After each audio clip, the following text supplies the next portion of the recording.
Tonight, American pastor Andrew Brunson, under house arrest in Turkey, is at the center of a battle of wills.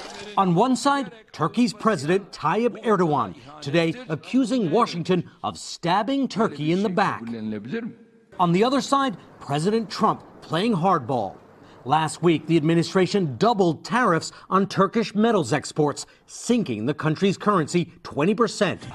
Erdogan, in multiple impassioned speeches, urged Turks not to bow to American pressure he considers blackmail, saying they have their dollars, we have our God.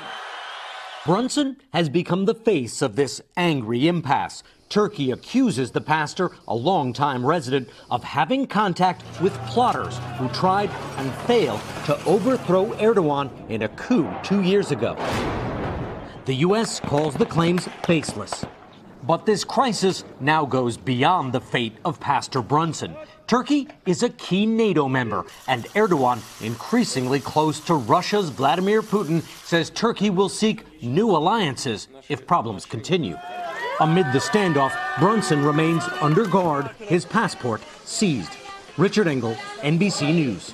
Hey, NBC News fans, thanks for checking out our YouTube channel. Subscribe by clicking on that button down here and click on any of the videos over here to watch the latest interviews, show highlights, and digital exclusives.